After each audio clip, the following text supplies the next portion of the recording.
Hello. आप सभी लोगों का फिर से स्वागत है CSR UGC pathway to competitive exams.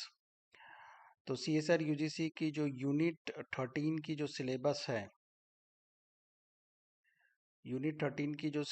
है, उसमें से मेथड्स इन बायोलॉजी जो है टॉपिक, ब्रॉड टॉपिक, उसमें मॉलिक्यूलर बायोलॉजी वाले सेक्शन में आपका एक बहुत इंपॉर्टेंट सेक्शन है जो कि है RFLP, RAPD and AFLP techniques. इसको मैंने दो भागों में डिवाइड किया है, पार्ट 1 एंड पार्ट 2। सो जो पार्ट 1 है, आज हम इसमें क्वेश्चन और आंसर करेंगे, CSIR के हिसाब से कौन से क्वेश्चंस पूछे गए हैं। और पार्ट 2 में हम बात करेंगे कि ये टेक्निक जो क्या है, उस टेक्निक्स पे RFLP, RAPD, AFLP टेक्निक्स। ठीक है। Restriction, fragment length polymorphism, random amplified polymorphic DNA या एम्पलीफाइड फ्रैगमेंट लेंथ पॉलीमॉर्फिज्म, ये टेक्निक बेसिकली है क्या और ये क्यों इम्पोर्टेंट है, इसको कैसे समझें। तो पार्ट 1 में मैं मॉलिक्यूलर मार्कर्स या बायोकेमिकल मार्कर्स जो हैं उसके ऊपर इंट्रोडक्शन दूंगा, और पार्ट 2 में हम इस टेक्निक्स के बारे में जानेंगे। तो सबसे पहले देखते हैं क्वेश्चन और आंसर। 2018 का CSR UGC का क्वेश्चन है, जिसमें आप देख सकते हैं यहाँ पे लिखा हुआ है, it is known that there is a large difference in the DNA contain between two organisms with similar developmental complexity. So there is a large difference in the DNA content between two organisms with similar developmental complexity. This is due to large differences in the number of. The differences क्यों हैं? Is it because of the transposable elements, repetitive DNA and coding sequences, transposable elements and repetitive DNA sequences, introns and coding sequences, introns and transposable elements? तो इसका जो correct answer है वो 2 है, that is transposable elements and repetitive DNA sequences. तो जैसे for example अगर हम ह्यूमंस की भी बात करें तो ह्यूमंस में हम कहते हैं 98% जो हैं वो रिपीटेटिव DNA सीक्वेंसेस हैं, 98%। और 2% के आसपास हम कह सकते हैं, हालांकि नंबर बहुत जगहों पे 1 to 3% भी लिखा गया है, आप देख सकते हैं, बट बहुत ही मिनिस्कल अमाउंट है जो कि आपका कोडिंग DNA होता है। कोडिंग DNA मतलब कि जो आपके प्रोटीन को कोड कर रहा है। ठीक है। So that's is called as your coding region. तो अब transposable elements is a part of repetitive DNA sequences, जो कि हम देखेंगे कि कौन से दो तरीके के रिपीटेटिव DNA सीक्वेंसेस होते हैं। हालांकि मैं अभी से बता देता हूँ, एक होता है टैंडम। ओके, लेट मी थोड़ा सा नीचे लिखता हूँ। रिपीटेटिव DNA सीक्वेंसेस में दो तरीके से होते हैं, एक होता है टैंडम रिपीटेटिव DNA सीक्वेंसेस और एक होता है डिस्पर्स DNA सीक्वेंसेस। तो जो ट्रांसपोजेबल एलिमेंट्स होते हैं ये डिस्पर्स DNA सीक्वेंस में मतलब थ्रू आउट द जीनोम पाए जा रहे हैं, और जो टैंडम होते हैं वो एक के बाद एक आ रहे हैं, मतलब एक कास्केट, जैसे ताश के पत्ते आप कह सकते हैं, उस तरीके से हो रहे हैं। तो अब ये पूछ रहा है कि DNA कंटेंट में लार्ज डिफरेंसेस देखा गया है to organisms with similar developmental complexity, मतलब सेम तरीके की जो उसकी डेवलपमेंट हो रही है, और ये जो डिफरेंसेस दिख रहे हैं वो क्यों हो रहा है। तो ट्रांसपोजेबल एलिमेंट्स, हाँ हो सकता है answer. Repetitive DNA sequence, yes repetitive DNA sequences होता है। और एक और टर्मिनोलॉजी हम रिपीटेटिव DNA सीक्वेंसेस में देखते हैं जो होता है VNTR, variable number of tandem repeats, जो कि टैंडम रिपीट DNA सीक्वेंसेस हैं। Variable number of tandem repeats, जो रिपीट्स मुझ में पाए जाते हैं वो रिपीट्स शायद आप में से किसी में ना पाए जाएं। और यही टेक्निक आपके DNA फिंगरप्रिंटिंग में भी यूज होती है। DNA फिंगरप्रिंटिंग में भी यही चीज यूज होती है। तो क्या ट्रांसपोजेबल एलिमेंट से हो सकता है? The answer is yes. Repetitive DNA sequence very clear. Coding sequence, अब ये कोडिंग सीक्वेंस में बेशक जो जीनोमिक DNA सीक्वेंसेस हैं उसमें आप ये देखते हैं कि कोडिंग सीक्वेंसेस जो कि एक्सॉन्स, जो कि हम प्रोटीन कोडिंग की बात कर रहे हैं, इसमें ठीक है SNPs पाए जाते हैं, बट ज़्यादातर SNPs जो होते हैं वो इंट्रॉन रीजन्स में पाए जाते हैं। ऐसा ऐसा नहीं कि एक्सॉन में नहीं पाए जाते हैं। अब क्योंकि मल्टीपल चॉइस क्वेश्चन है तो मल्टीपल चॉइस क्वेश्चंस के एक से ज़्यादा आंसर हो सकते हैं, बट हमें मोस्ट अप्रोप्रिएट आंसर लेना चाहिए। और मोस्ट अप्रोप्रिएट आंसर इसमें ट्रांसपोजेबल एलिमेंट और रिपीटेटिव डीएनए सीक्वेंस है। तो इसमें 1 और 2 में डिफरेंस कोडिंग सीक्वेंस दिया है, इसलिए हम इसको रूल आउट कर देंगे। इंट्रॉन्स एंड कोडिंग सीक्वेंस को नहीं लेंगे क्योंकि रिपीटेटिव डीएनए सीक्वेंस एक ब्रॉड टर्मिनोलॉजी है, उसी के अंदर आपके इंट्रॉन्स भी आ सकते हैं। हालांकि इंट्रॉन्स जो होते हैं वो हम उसको जीनोमिक सीक्वेंस के साथ या एसोसिएटेड सीक्वेंस में ही कंसीडर करते हैं, इसलिए हम इसको भी कंसीडर नहीं करेंगे। ठीक है, और इंट्रॉन्स और ट्रांसपोजेबल एलिमेंट्स है क्योंकि ब्रॉड टर्मिनोलॉजी में रिपीटेटिव डीएनए सीक्वेंसेस है, इसीलिए मेरे हिसाब से second will be the most appropriate answer. ठीक है, और ये चीज आप at the end of the class में अगर आप एंड तक देखेंगे तो आपको समझ में आएगा, हम इसको डिस्कस करेंगे। सेकंड क्वेश्चन जो कि 49 नंबर में है, ये भी CSIR USC 2018 का पेपर है। An intron was clone within a transposable element, यानी कि जहाँ पे ट्रांसपोजेबल एलिमेंट था वहाँ पे नॉन कोडिंग जो रीजन है, जो कि सो लेट मैं नीचे लिखता हूँ, ट्रांसपोजेबल एलिमेंट है जो कि नॉन कोडिंग जो रीजन था, नॉन कोडिंग डीएनए है, जो कि इंट्रॉन हम जिसको कह रहे हैं, उसमें उसको क्लोन कर दिया। मान लीजिए ये एक ट्रांसपोजेबल एलिमेंट था और इसमें यहाँ पे एक इंट्रॉन को क्लोन कर दिया। अब ये बोल रहा है so absence of the intron following the transposition. अब ट्रांसपोजिशन जिसको या ट्रांसपोजोन को हम ये भी कहते हैं जंपिंग जीन्स। ठीक है, बारबारा जो थी, बारबारा मैक्लिंटॉक बहुत बड़ी साइंटिस्ट रही हैं, इनको नोबेल प्राइज में मिला है इसी चीज के लिए, जंपिंग जीन्स और ट्रांसपोजोन्स के लिए, कि जंप करते हैं यानी कि एक जगह से दूसरी जगह पे जंप करते हैं। तो उन्होंने ये कहा था कि जो ट्रांसपोजेबल एलिमेंट्स है, उन्होंने हालांकि इस चीज को जी मेज में दिया था। जी मेज जो कि भुट्टा, हम जिसको मेज के नाम से इंग्लिश नाम से जानते हैं। तो यानी कि जो ट्रांसपोजेबल एलिमेंट्स हैं वो डीएनए में, मतलब कि जैसे मान लीजिए अगर ये क्रोमोसोम है, यहाँ से जंप करके यहाँ जा सकता है, अगर एक दूसरा क्रोमोसोम है तो यहाँ से जंप करके यहाँ भी जा सकता है।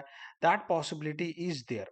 लेकिन अब ये कह रहा है कि हमने ट्रांसपोजेबल एलिमेंट में इंट्रॉन डाल दिया। ठीक है, and absence of the intron following the transposition of the element will indicate that, मतलब वो ये कह रहा है कि ये जहाँ पे गया नए साइट पे, मतलब ये इसका ओरिजिनल साइट था, इस ओरिजिनल साइट से दूसरे साइट में गया, साइट नंबर 1 या साइट नंबर 2, और वहां पे वो इंट्रॉन नहीं देखा गया आफ्टर सीक्वेंसिंग।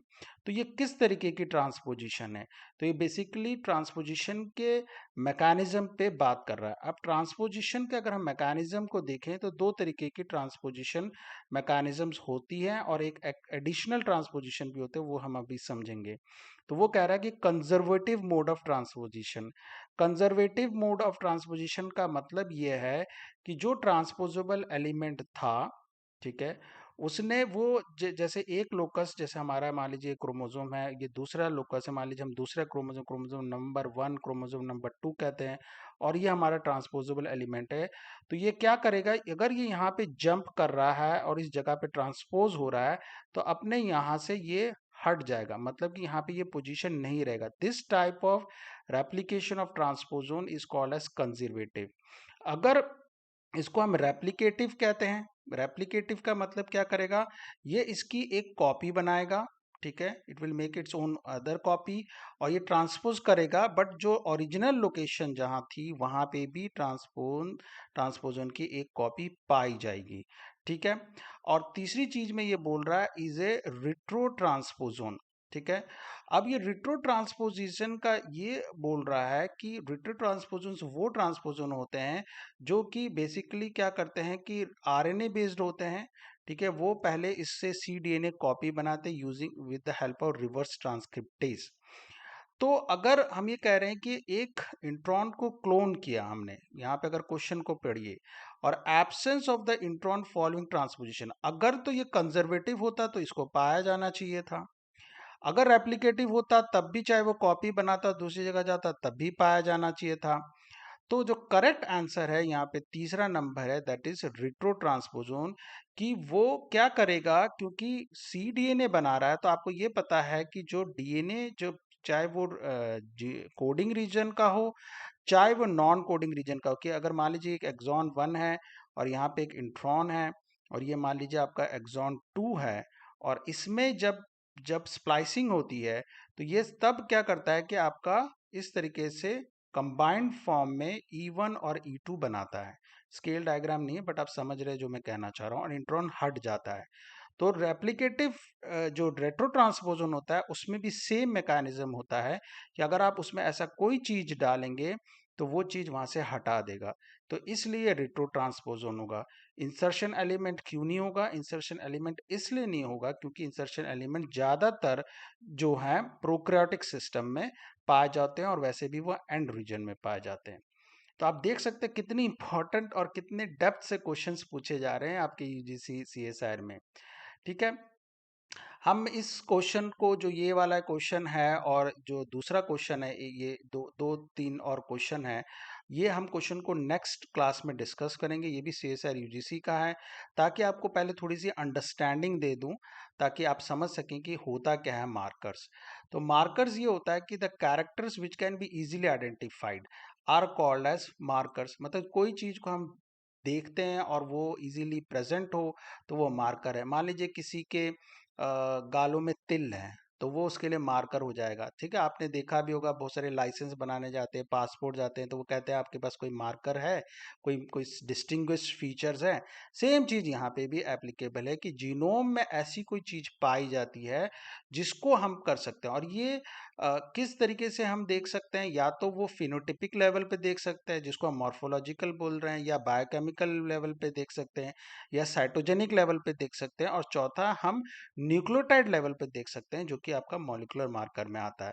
तो सबसे पहले आता है मॉर्फोलॉजिकल मार्कर्स। ठीक है, तो चार तरीके के मार्कर्स हैं, मैं आपको यहीं पे लिख दे रहा हूं। मॉर्फोलॉजिकल मॉर्फोलॉजिकल मार्कर्स, दूसरा आपका आता है बायोकेमिकल मार्कर्स।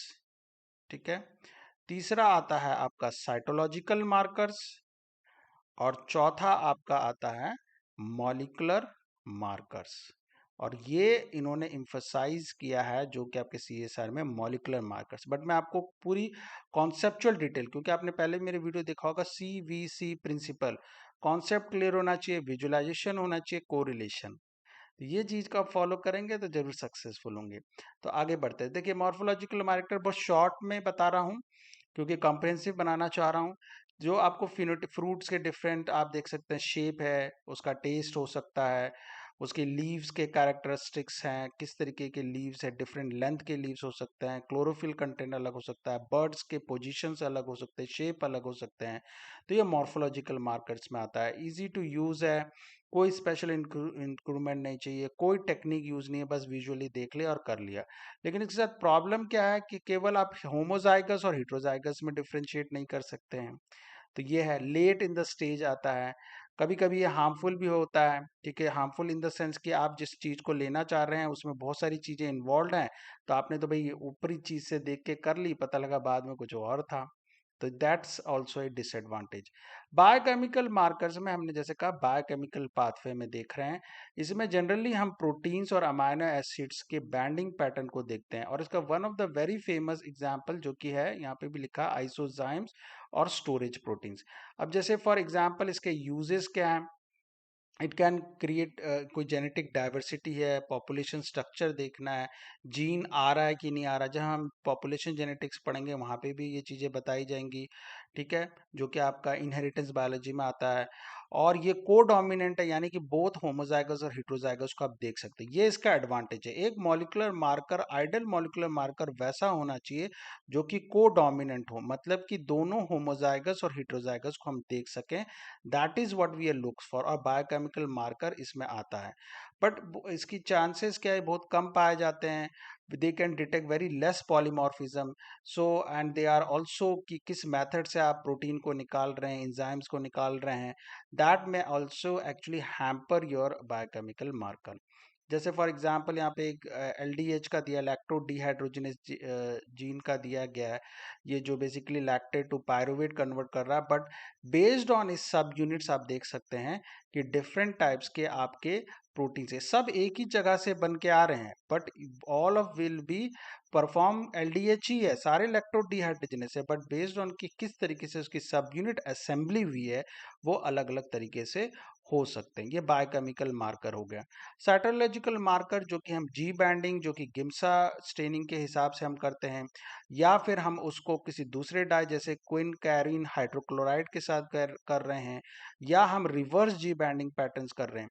और साइटोलॉजिकल मार्कर्स क्या वेरी इंपॉर्टेंट इसलिए हो जाता है क्योंकि द साइटोलॉजिकल मार्कर्स जो हैं वो आपको ये बता देता है कि बैंडिंग पैटर्न कैसा है, पॉलीप्लॉइडी लेवल्स बताते हैं। तो markers that are related to variation in chromosome number, shape, size and banding pattern refers to as cytological markers. तो ये तो बात होगी मॉर्फोलॉजिकल, बायोकेमिकल, साइटोलॉजिकल मार्कर। अब हम बात करते हैं मॉलिक्यूलर मार्कर्स की। मॉलिक्यूलर मार्कर्स क्या है? Molecular markers are nucleotide sequences that can be investigated through the polymorphism. मुझे पता है शायद यहाँ पे थोड़ा सा कट रहा होगा, इसलिए मैं इसको पढ़ के बता रहा हूँ। Present between the nucleotide sequence of different individuals. और इसमें जो आपके जो मॉलिक्यूलर मार्कर्स आते हैं, हम इसकी क्लासिफिकेशन भी देखेंगे। अब I will come back to this portion in a moment. ठीक है, तो ये आपके जो मॉलिक्यूलर मार्कर्स में आपके बेसिकली ये आता है जीन के एक्सप्रेशन लेवल पे। ठीक है, क्लासिफिकेशन की मैं बात कर रहा हूँ, जो कि आपका या तो डोमिनेंट मार्कर होगा, यानी कि होमोजाइगस और हेटेरोजाइगस दोनों में मिल रहा है, या आपका को डोमिनेंट होगा, यानी कि आप रिसेसिव को भी देख सकते हैं। That is gene expression. कौन सी टेक्निक यूज की गई है, चाहे वो टेक्निक आपकी हो सकती है हाइब्रिडाइजेशन बेस्ड टेक्निक, जैसे सदर्न हाइब्रिडाइजेशन है, और दूसरी आपकी आती है base of the PCR based techniques होती है। तो वो टेक्निक्स बेस से मॉलिक्यूलर मार्कर्स को आइडेंटिफाई कर सकते हैं। तीसरा कि इसका ट्रांसमिशन किस बेसिस पे हो रहा है, माना कहने का मतलब है कि ये मैटरनल साइड से आ रही है, पैटर्नल साइड से आ रही है, किसी ऑर्गेनल से आ रही है जैसे माइटोकॉन्ड्रिया से आ रही है, या आपका क्लोरोप्लास्ट से आ रहा है। That actually come under the preview of molecular markers classification. ठीक है, और इसमें इसी के आधार पे आपकी ये जो टेक्निक आती है RAPD, RFLP, और इसके अलावा AFLP, इसके अलावा और भी आते हैं। SSR आपके आता है, सिंपल सीक्वेंस रिपीट्स आते हैं। ISSR आती हैं जो कि इंटरजेनिक सिंपल सीक्वेंस रिपीट है। ठीक है, आपका स्कार इसमें आ जाता है। ठीक है, तो हम लेकिन डिस्कस अपना डिस्ट्रिक्ट करेंगे जो कि आपके सिलेबस में है, RAPD, RFLP और AFLP के हिसाब से। जैसे RAPD है वो डोमिनेंट मार्कर है। ठीक है, जो आपके AFLP और RFLP और ALP दोनों जो है को डोमिनेंट है। कैसे हैं ये, इसके लिए आपको नेक्स्ट वीडियो देखना पड़ेगा।